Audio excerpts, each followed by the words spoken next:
Austin Theory is against the Vision. WWE star in concussion protocol after Raw. Gunther gets personal with WWE fans. John Cena's replacement. Cody Rhodes is in huge trouble. Blake Monroe sends a non-PG message after losing her title by mistake. Roman Reigns' next feud. Mark Henry arrested. Braun Strowman reveals his panic attacks. 50 Cent targets Cody Rhodes. Let's dive right in.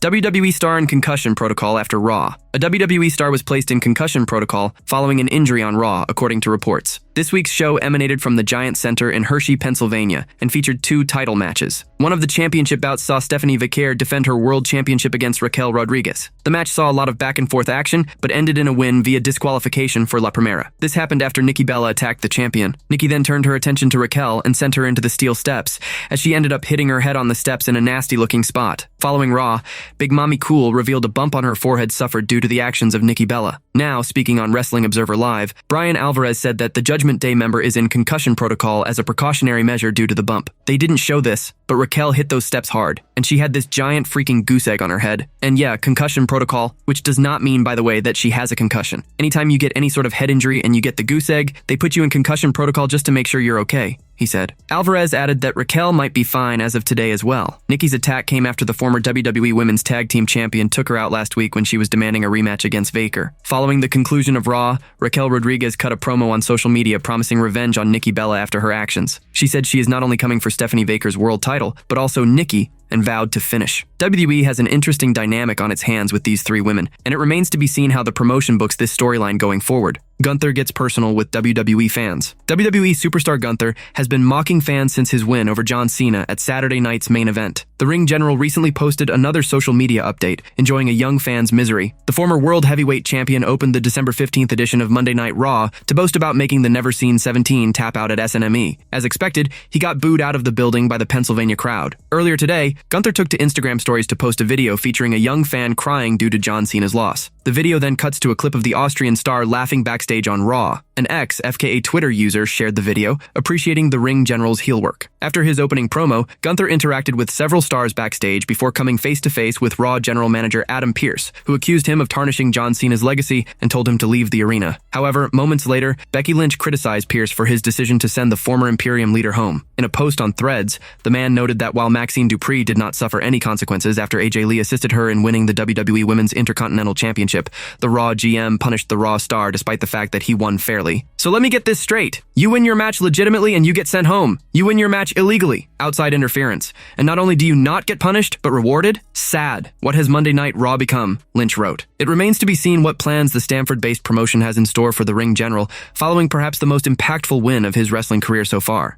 John Cena's replacement. The entire WWE locker room was at ringside to bid farewell to John Cena after the legend's final match at Saturday night's main event. After the end of his in-ring career, there is a chance that a reigning champion could adopt his never-give-up catchphrase for himself. During the Saturday night's main event post-show, Cody Rhodes was visibly emotional during his interview. The WWE champion was in tears and spent some time absorbing the reality of the situation while staring at Cena's gear and boots left in the ring. In a recent post on X/Twitter, Cody Rhodes teased something related to John Cena by uploading a picture of Cena's boots and armbands in the ring. While there is no confirmation on what it could be, Rhodes could inherit the never-give-up catchphrase from Cena following the 17-time world champion's retirement. He could pay tribute to Cena with a heartfelt speech on the upcoming episode of SmackDown and could promise to carry his legacy forward. However, this angle is mere speculation, and it remains to be seen how things work out for Cody Rhodes after his home invasion angle with Drew McIntyre. In a recent appearance on Games with Names, former World Heavyweight Champion Seth Rollins shed light on Cody Rhodes' return to WWE. The American Nightmare made his comeback at WrestleMania 38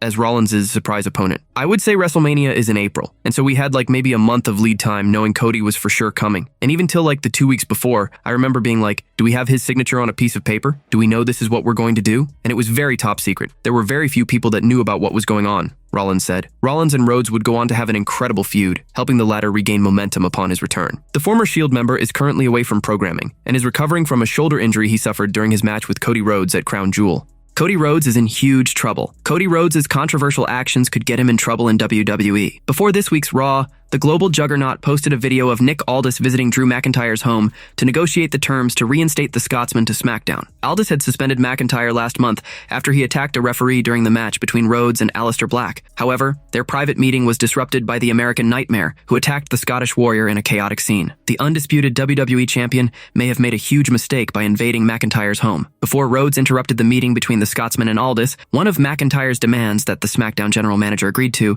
was that if the American Nightmare put his hands on the Scottish Warrior before their title match, he would be stripped of his title. While the attack on McIntyre happened before any legal document was prepared, it is on record that Nick Aldis agreed to the Scotsman's demand. Since Rhodes not only put his hands on McIntyre but also invaded his property, Aldis may be forced to take strict action against the 40-year-old. The Scottish Warrior isn't going to let this incident slide and will likely use it to his advantage. McIntyre could threaten to take legal action against the company to force the SmackDown general manager to punish the undisputed WWE champion. It's unlikely that Cody Rhodes would be stripped of his title, but Aldis may have to impose a heavy fine and suspend the QB1 for attacking Drew McIntyre in his home. That said, nothing has been confirmed as of now. It will be interesting to see the aftermath of Rhodes' attack on McIntyre. During his meeting with Nick Aldis, Drew McIntyre wasn't just satisfied with receiving a title shot against Cody Rhodes. The Scotsman accused Aldis of protecting Rhodes and demanded that he choose the stipulation for the match. The SmackDown general manager reluctantly agreed to the Scottish Warrior's demand before the American Nightmare invaded McIntyre's house. It remains to be seen when McIntyre gets his match against Cody for the undisputed WWE Championship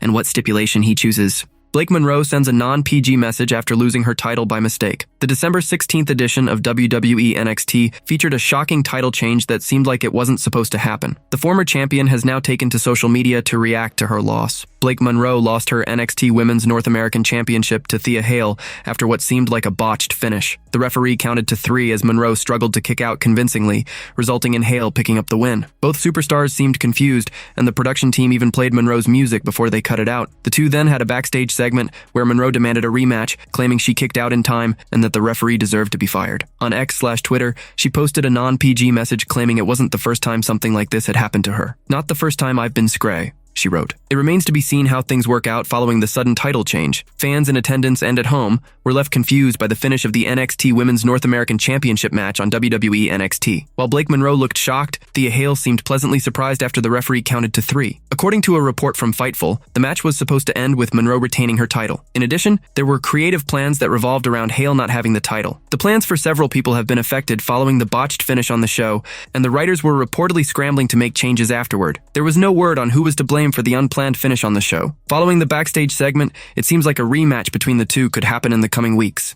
Roman Reigns' next feud. Roman Reigns has not been seen on television since this year's Survivor Series, War Games. He earlier returned on the November 17th episode of the WWE Raw alongside Brock Lesnar for the build-up to the men's War Games match. It now appears that he went back on hiatus after his team lost in San Diego. That said, with the Usos recently at loggerheads with The New Day and Grayson Waller on the Red Brand show, it looks like the Stamford-based promotion has concluded the storyline between the OG Bloodline members and The Vision. Although the Twins defeated The New Day on this week's Raw, the heels are likely not backing down from the babyfaces. Given this situation, Roman Reigns might find himself in the most unexpected feud on the Red Brand show after his potential return. Just like the creative team has done several times in the past, they could book Roman Reigns to make a surprise return on WWE Raw and join his cousins in their ongoing feud with The New Day and Grayson Waller. If that happens, it could set the OTC up for an unexpected feud with the heels. Given the speculations about the company's plan to recreate the Bloodline storyline, factoring Reigns into the program between the Usos and The New Day could be a step towards achieving the goal. Grayson Waller has consistently been involved with The New Day since splitting with Austin Theory. Despite not yet being an official member of the faction,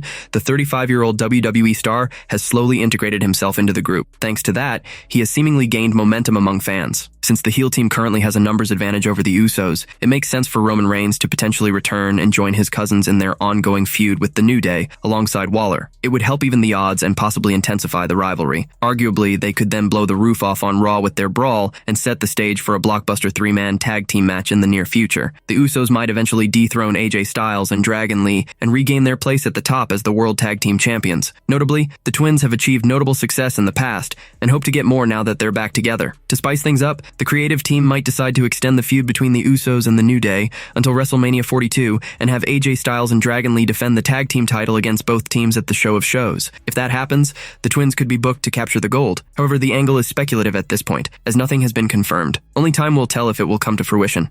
Mark Henry arrested. WWE Hall of Famer. Mark Henry just dropped a wild story on the 6 Feet Under podcast. and it involves a $300 shirt, some spilled drinks, and a surprise trip to jail overseas. The world's strongest man revealed that during an overseas WWE tour, he ended up spending nearly 2 hours in jail after a heated altercation in a bar escalated over, of all things, a silk shirt. Y'all remember when we got stuck in the UK? We got stuck, and Sheamus's mom and aunt came to visit us. At the time, Henry was just relaxing in his hotel room when Sheamus invited him downstairs to meet his family. That's when things quickly took a turn. I'm in my room playing, and it's Sheamus who says, "Mate, come downstairs. My aunt wants to meet you, and I want you to meet my ma." Mark Henry obliged, and that's when a fan approached him with a Sharpie, accidentally destroying his expensive shirt. Naturally, Henry was incredibly angry after what happened, and he confronted the fan. "The shirt I had was raw silk. This guy came up with a Sharpie and thought the lid was on, which you shouldn't poke anyone with anyway." He tapped me on the shoulder like, "Excuse me, Mark Henry?" I look, and I can see the ink soaking right into my silk. It's a dish rag now. A $300 shirt, gone. I was like, "Why'd you do that, man?" I was pissed off. Henry says the man responded disrespectfully, and that's when things got physical as he ended up throwing drinks in the fan's face, something Henry still regrets. He goes, "You don't have to be an a-hole. I had just bought Sheamus's mom and aunt a drink. The guy's talking to me as I'm reaching, so I took both drinks and threw them in his face. I told you, I have regrets." That's when the law stepped in. Mark Henry was arrested and taken to jail and general lockup overseas. He noted how they took off his belt, shoelaces, and everything. "So now I go to jail while I'm over there. Yeah, I went to jail. They put me in general lockup with all the vagrants. They took my belt, my shoelaces, and all my stuff." Henry painted the picture like a scene out of a prison drama and made it clear that if anything was going to go down, he was ready for it. I'm just sitting there, and once again I'm like, if this is going to go down, it's going to be on my terms. I told you, you want me to be the good guy, because in bad situations I'm the worst. So I told the dudes, "Look, this is my side, that's y'all's side, so nobody come over here." I'm sitting there with my back to the door looking at them. It looked like a scene from a movie. After nearly 2 hours in jail, Mark Henry was released without any further issue, and they gave him all of his belongings back. I was in jail for an hour and 45 minutes. Then they came and said, "Hey, you're out of here." They took me out of processing and gave me my stuff back. Mark Henry's story just goes to show how unpredictable life on the road could be.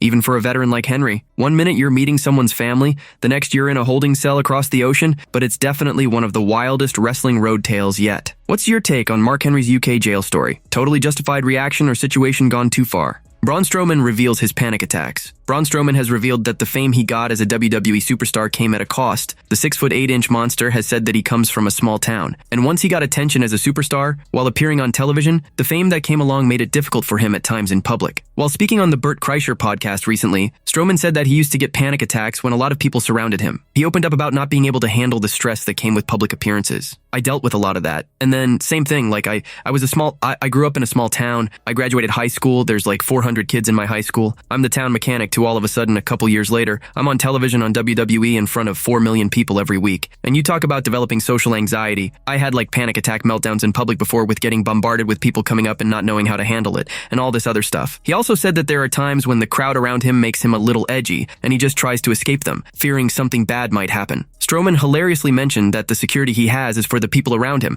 and not for himself, so that he doesn't end up causing them any harm. The former WWE Universal Champion became a household name in 2015 when he made his WWE debut as part of the Wyatt Six. The Eerie faction became famous, and Strowman's popularity reached unprecedented levels. He separated from the faction in 2016 after the WWE drafts, and the company started pushing him as a singles superstar. He soon started feuding with superstars like Sami Zayn and Seth Rollins. In 2020, he became the Universal Champion after beating Goldberg at WrestleMania 36 after replacing Roman Reigns at the last moment. He dropped the gold to Bray Wyatt at SummerSlam 2020, ending his first title reign after 141 days. In June 2021, Strowman was released by WWE, and he went to other promotions like the Ring of Honor and Control Your Narrative. However, the company brought him back in 2022, and he stayed for another 3 years until being released recently in May 2025 after his contract expiry. Since then, he hasn't joined any other promotion and is seemingly on a break. In the meantime, he hosts the TV series Everything on the Menu with Braun Strowman on USA Network. While speaking on the Battleground podcast recently, Strowman joked that he intends to return to the Stamford-based promotion, but he'll have to figure out the money side of it. It was reported that Strowman was released by WWE because of his high paycheck. However, on a serious note, he mentioned that he does miss the wrestling ring, the locker room, and everything that came along with it. But no, honestly, I miss being in the ring, and I miss being in the locker room. A lot of the other stuff that comes along with it, I'm enjoying the break from, because it's very stressful. I mean, I'm still traveling a lot, but I'm getting to travel instead of like, all right, it gets to where it's a job.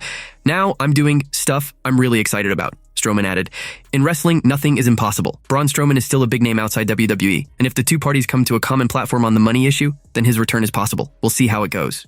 50 Cent Targets Cody Rhodes 50 Cent's documentary, Sean Combs. The Reckoning debuted on Netflix and quickly became the most watched thing on the global platform. It recorded nearly 22 million minutes viewed in 6 days and ranked first in the US and second globally. WWE Raw later overtook it as the most watched Netflix show in the US. That did not go unnoticed. 50 Cent saw this, and he posted on social media to have a little fun with the situation. He let everyone know how he feels about second place as well. You know how I feel about being number 2, that's like being the first loser behind the winner. F this. LOL. 50 Cent is preparing for another huge role in Street Fighter, where he will play Balrog, and he also got to know Cody Rhodes, who will be Guile. So, as he thought about the idea that his Diddy documentary lost the top spot on Netflix, he took notice. 50 posted on Instagram to give the American Nightmare a bit of a shout-out. He posted a short video of Rhodes, along with a caption that summed everything up. "This guy is behind all of this, catch us in my new movie Street Fighter." Cody Rhodes has been able to use his position as a WWE superstar to network pretty well. Now he apparently has 50 Cent on that list of people who probably have his back in a pinch. Obviously, there are a few people better than 50 Cent to have on your side, even if there is some friendly fire involved. We will keep a close eye on this situation, because you never know what 50 Cent will do next. He will likely keep making waves whenever he can, and odds are his social media will not drop that trademark edge either. Austin Theory is against the Vision. Austin Theory revealed himself as the masked man on this week's episode of WWE Raw. However, the 28-year-old superstar hasn't spoken up yet on whether he is part of or intends to join the heel faction, the Vision. Theory took out Rey Mysterio for the second time in a row on Raw, after seemingly making an appearance at WWE Survivor Series, War Games. However, unlike last week, he didn't vanish in the crowd, but stood there and took off his mask. More than 24 hours have passed, and Austin Theory hasn't said anything about having any contact with Paul Heyman. That raises questions about whether the former United States champion is part of the faction or not. Paul Heyman has so far denied his involvement in the attack on CM Punk from the Masked Man at WWE Survivor Series War Games. He has repeatedly said that he doesn't know who the masked person was. Raw General Manager Adam Pearce also grilled Heyman on his association with the Masked Man, but the Oracle said that he doesn't know anything about it. This is one sign that Austin Theory might remain as a single entity for the next few weeks and not align himself with the Vision. He might have his own reasons for taking out Rey Mysterio, CM Punk, and LA Knight, and can reveal them later. But Theory at the moment can desist from joining the heel stable. That Austin Theory is secretly working with Seth Rollins is a possibility that cannot be denied. If we flip the pages back, then 5 years ago, Rollins had an association with Theory. The Architect had recruited Theory during his Monday Night Messiah era. The alliance was for a short term, but WWE can show a connection between the two by exploiting this angle. Seth Rollins could have handpicked Austin Theory as his go-to man in WWE as long as he is out of action. When he returns, he will have Theory as his backing to go to war with Braun Breaker, Bronson Reed, and Paul Heyman for turning on him. This might have also been the reason why Theory is using Rollins' curb stomp to remind the fans that he isn't part of the Vision, but has links with his former mentor, Seth Rollins. There's also a chatter that there could be 2 mystery men, and that Theory wasn't the one who took out CM Punk at WWE Survivor Series. The theory makes sense because, by physical appearance, it didn't appear that the person, Austin Theory, who took out Mysterio on Raw this week was the same person who attacked Punk. Seth Rollins could be playing a dual game and using 2 people to go after his opponents in WWE. That also makes it easier for him to form a faction when he returns. He will have 2 people with him to form an alliance and then go after the Vision. All these signs point in one direction. Austin Theory is not part of the Vision. The former Money in the Bank winner might have his own reasons for going after the Vision, but he certainly isn't working on the directions of Paul Heyman. It will be interesting to see how the Oracle responds to this next week on Raw.